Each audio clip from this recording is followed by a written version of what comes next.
Ayo, what is up, gamers?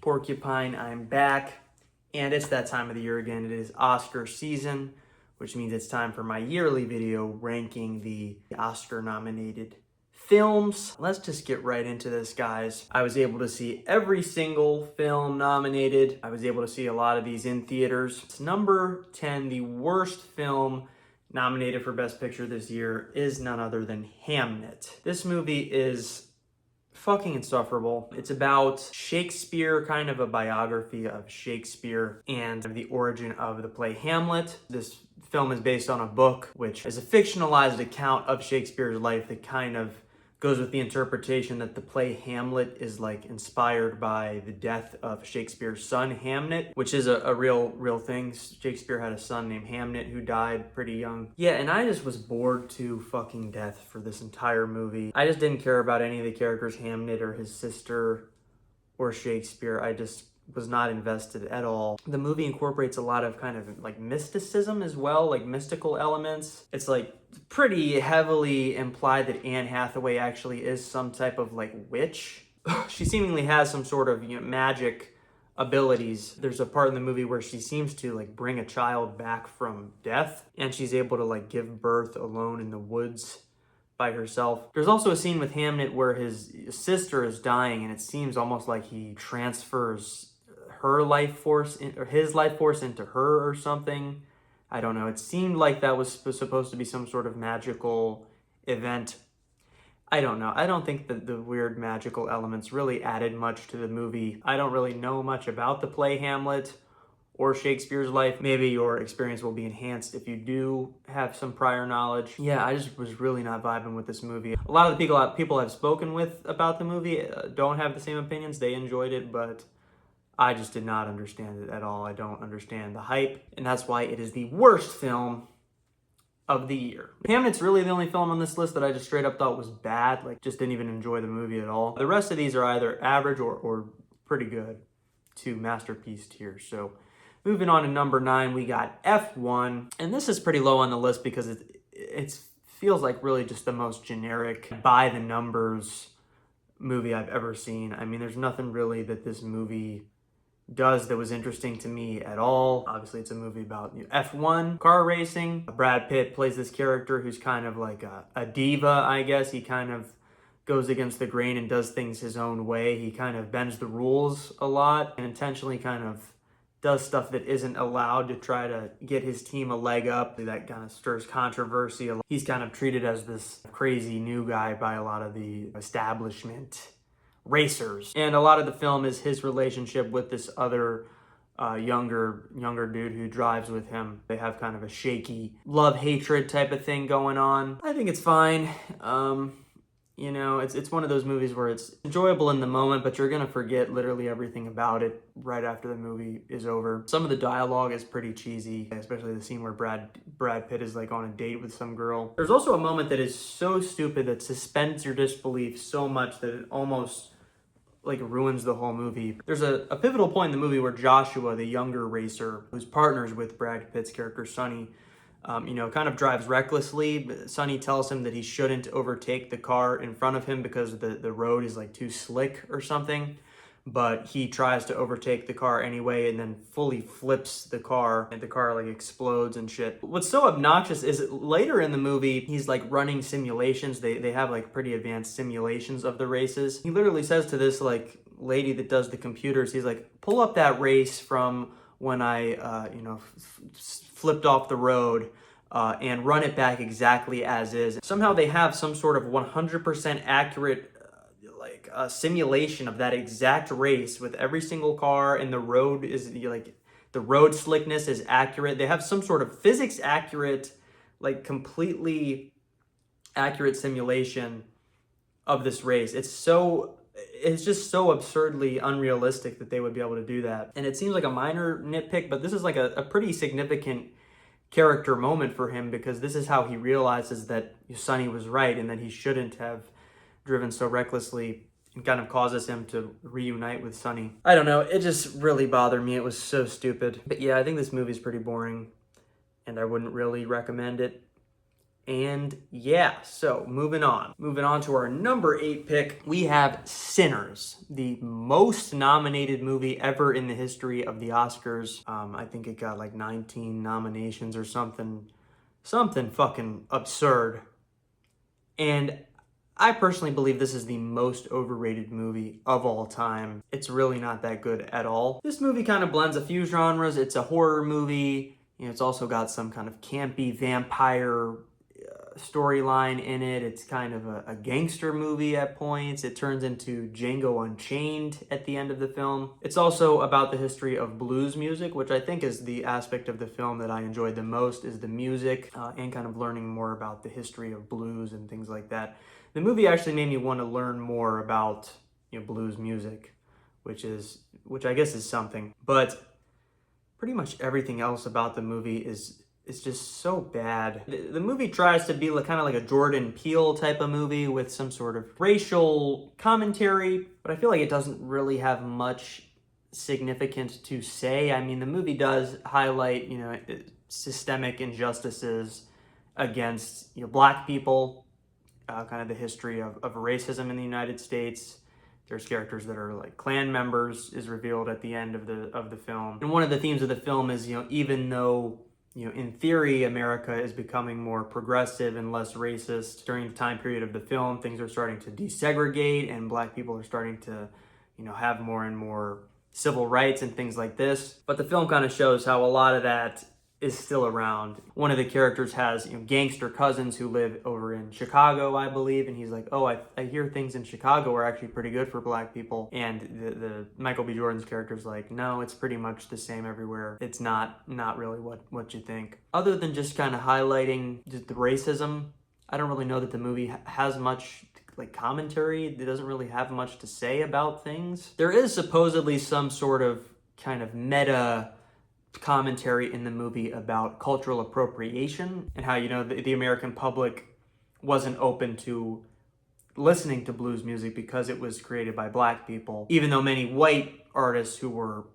heavily inspired by blues music became massive stars like Elvis Presley. That's supposedly supposed to be the commentary with the vampire element of the film, but I don't think the movie really communicates this successfully for a few reasons. My interpretation watching the movie, it doesn't really seem like the vampire has any sort of nefarious intentions or anything, or is trying to steal Black culture. The vampire is an Irish dude who, is a class of people that also wasn't treated very good during this time period.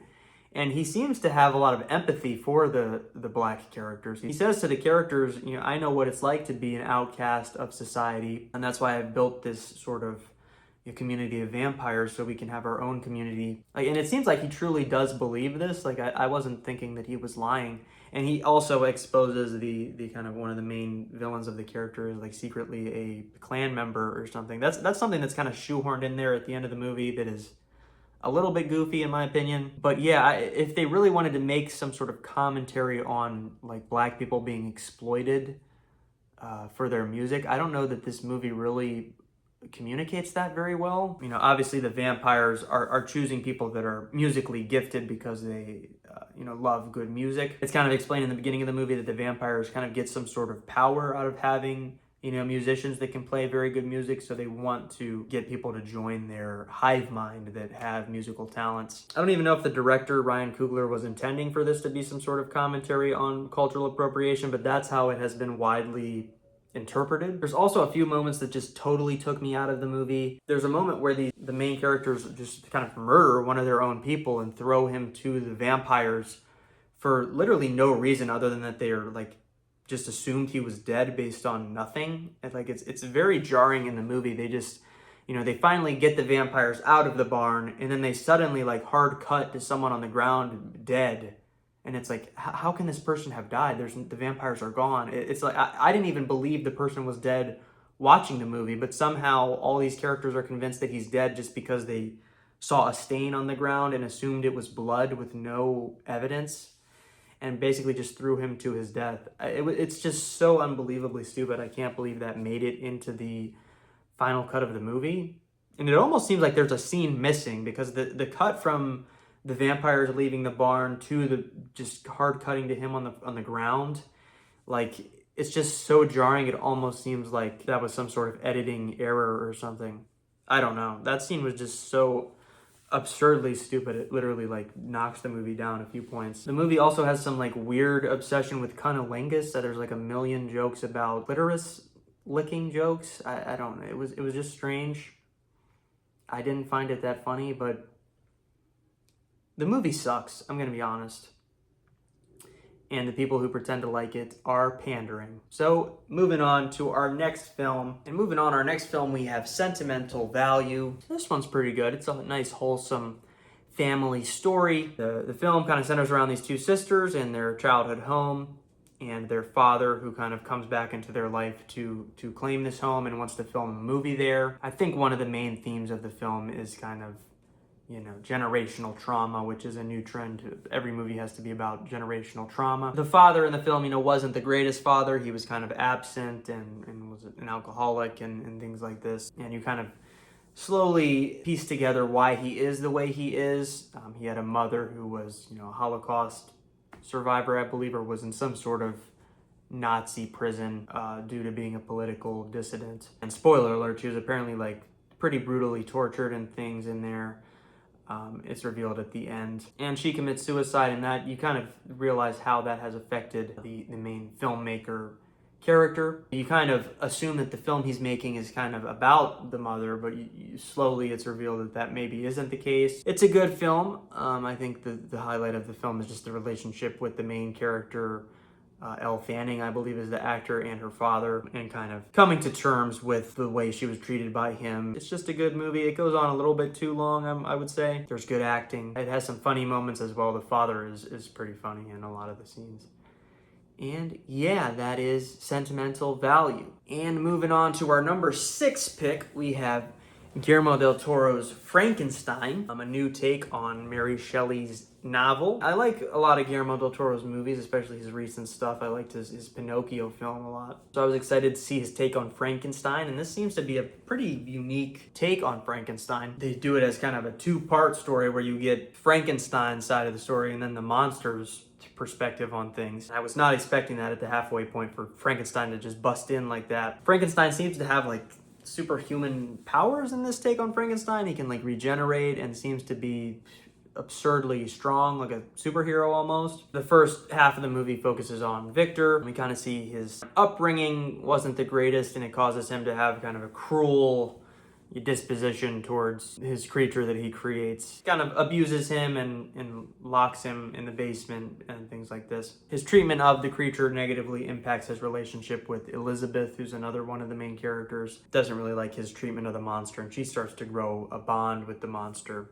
And in the second half, we get the creature's side of the story of him escaping from Victor's mansion and going on his own little adventures. I quite enjoyed his relationship with this older man that lives alone and kind of teaches him the ways of life and how to read and morality and things like this. Yeah, I quite enjoyed the movie. I think it gets a little bit kind of goofy at points. It definitely goes pretty like surreal. I mean, I guess Frankenstein's already pretty an unrealistic story, but this one gets kind of a little bit goofy. Frankenstein is like impossible to be killed and is constantly coming back. I wouldn't say it's Guillermo del Toro's strongest stuff. I don't know if it has really that, deep or complex of characters, or doesn't have much depth to the story either, but it's just kind of a fun little adventure. That's my thoughts on Frankenstein. Moving on to our number 5 pick, we have Train Dreams. I like Train Dreams. This one's a depressing one. We follow the life of this man, basically just working to support his family. He works as a logger, and you see how his life is just kind of, slips away with this work. I mean, how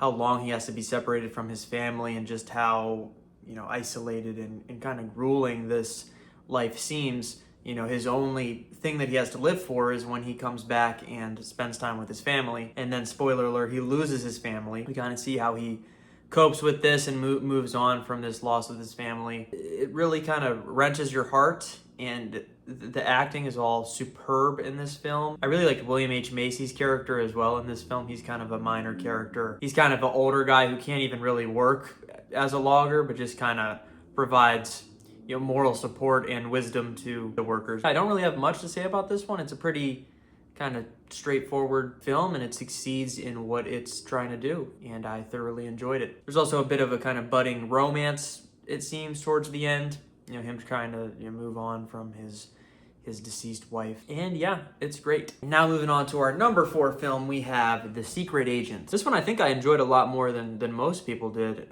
This is a Brazilian film. It takes place during the military dictatorship in the 70s, I believe. It's similar to the film No Other Choice from last year, I believe, or maybe that was a couple years ago. But yeah, it basically just shows kind of the life of political dissidents during the dictatorship. And one of the cooler aspects that I liked about this film is they also show, a couple of college students in the modern day, trying to uncover the history of what happened to these characters during the dictatorship. A lot of these records haven't seen the light of day because during the dictatorship, all dissent was kind of suppressed. So the main character, who has a child who's now a fully grown adult, he doesn't really know much about his dad because his dad was a kind of political dissident who was killed for his beliefs, basically. And it's kind of a bittersweet ending. It kind of hard cut to, him dying, and you don't really see it happen, which I think kind of symbolizes the fact that a lot of these crimes under the dictatorship are kind of just swept under the rug and, not really thought about. Yeah, I really enjoyed it. I think it is a little bit too long. I think a lot of people have criticized it for that. It's also very funny, especially at the opening of the film. There's like a dead body that goes completely ignored by the police. Now moving on to the films that I really loved from this year, the God tier ones. We have number 3, Begonia. I thoroughly enjoyed this one. This is the new Yorgos Lanthimos film. Very, very kind of unique filmmaker. I've seen a few of his films, obviously Poor Things from last year. He also made The Lobster. He's slowly becoming one of my kind of favorite filmmakers. This film really focuses on kind of conspiracy theory type of people. There's these 2 brothers. One of them is a passionate conspiracy theorist who think all of our elites are like aliens from another planet who are trying to dominate us or destroy us. And he kidnaps this elite CEO of this business because he believes she's an alien. It feels very relevant to today, how we see a lot of these people getting radicalized by conspiracy theory stuff online. But it doesn't really get too political or like preachy, I would say. I think it just kind of paints a realistic picture of one of these kind of crazy people. And he turns out not even to be crazy. Spoiler alert, at the end, he actually is right. They go totally absurdist with the ending. It's great. But yeah, the acting is stellar in this film, especially from the main character. I forget this actor's name, but he's a pretty famous actor. And there was amazing acting from the younger brother, who is some form of like retarded. He's pretty heavily autistic, I believe. The actor actually in real life is autistic. You really feel for this guy. Like, he's clearly being taken advantage of by his brother. He clearly doesn't have as strong feelings about all these conspiracies, but he kind of is forced down the pipeline by his brother. It's really quite depressing, his character. One of the things I didn't like about the film, comedian Stavros Halkias is in the film, the guy from Cumtown podcast. And his acting is just really bad, I'm going to be honest. Like, I like Stavros, but it's just pretty bad. I really think he was only put in the movie just because he's Stavros from Cumtown. There's a very hilarious reveal with Stavros at the end, where it's kind of revealed why the main character and Stavros have such awkward interactions whenever they speak. They're like very kind of uncomfortable around each other. And that was hilarious, but yeah, I think the movie would be better if it did not have Stavros in it. Sorry, Stavros. And the ending, like I mentioned, they go totally absurd with the ending, which I can see it turning a lot of people off. I just thought it was fun. I was there for the ride. Maybe the twist kind of, undercuts some of the messaging of the film. Are we implying that these conspiracy theory people actually are right? I don't think so. I think it's just kind of, he wanted to go with a wacky ending. He just wanted to go crazy with it. I don't think it really has like political implications. Moving on to our number 2 pick, we have One Battle After Another, the newest film from Paul Thomas Anderson, one of my favorite filmmakers. This film is fucking great. We follow these kind of, leftist, anarchist kind of revolutionaries, and these characters are living in a kind of a version of America that has become kind of like fascist, racist, and they're trying to fight back against this. The best part of the film is it is absolutely hilarious. I mean, the interactions between, especially Colonel Lockjaw, who is the main villain of the film. He's one of these kind of white supremacist characters who's part of this like kind of a racist organization, but he also loves black girls, so there's kind of a funny dichotomy there. It might seem kind of absurd to a lot of people, but there are people like that in real life. There are a lot of these like white supremacist people that have some sort of weird fascination with black people. It's almost like a self-hatred type of thing. So that did really tickle me, that aspect of the film. Leo is also great as the main character. Leonardo DiCaprio plays this kind of revolutionary who's just incompetent. He's just like so fried off of all these drugs that he's taken that he can barely remember anything. For like half the movie, he can't remember the password to even, you know, speak with the other revolutionaries. There's also good drama in there. I think the relationship with Leo and his daughter is great. I felt invested in their relationship and I wanted him to, you know, save her in the end. There's of course a masterful car chase sequence where they dock the cameras like on the fenders of the vehicle, so it's very low to the ground on this super, you know, hilly road. I was on the edge of my seat that entire time. The film is so fucking great. Benicio del Toro as well is very funny in the movie. And the politics of this movie is pretty crazy as well. Not to get into the whole kind of politicization of the movie. Every movie these days has to be politicized, and we need to get a Ben Shapiro video on whether the film is woke, and if a movie doesn't agree with your pre-established talking points or, you know, validate your own opinions, the movie is bad. Yeah, I think a lot of that is overblown, and you don't really have to be any sort of political affiliation to enjoy this movie. But what blew me away about the movie is you watch it and it seems like this must have been based off of the Trump administration, right? Surely this government, you know, it starts with these revolutionaries, you know, violently rioting against a kind of like ICE facility, some sort of immigrant facility, and releasing the immigrants. And the government in this movie is shown as having some seemingly kind of very racist, you know, policies about immigration that the characters oppose. But, you know, this movie was well in development, like well before the Trump 2.0 administration. I mean, it wasn't known that Trump was going to become president again. So it's kind of crazy watching it because it feels so modern, like this must be about Trump, right? But it really isn't. I mean, the same movie would have came out if Harris won. It really is crazy how modern the movie feels. And there is kind of a scene at the end where the main character, the main female, gets a letter from her mother, and it almost seems like a call to action almost. It seems kind of like an inspirational message and feels pretty like modern, you know, talking about modern stuff, even though this is a movie that's been in development for years. So anyway, the film is a fucking masterpiece. Anybody who hates this film is a partisan tool and is not actually watching the film with an open mind. And yeah, moving on to our number one film, Marty Supreme, by one of the Safdies. I think Josh Safdie, I believe, made this. Wow. I went into this totally blind. I was thinking this is just going to be like a sports movie about ping pong. It is so much more than that. It is definitely the funniest movie of the year. It's just so wacky, so absurd. Marty Supreme is such an odd character. He's this ping pong player, and he's also, you know, kind of a criminal. And the whole film is basically him struggling to make money to participate in these ping pong tournaments and prove himself. It is quite the ride. I mean, the things he has to go through this money, he slowly like digs himself more and more into a hole and then has to get out of it. It is just so funny. I mean, I don't really want to spoil anything. All the acting is great in this movie. They cast Kevin O'Leary to be basically himself, this kind of like evil cuckold character. That was genius.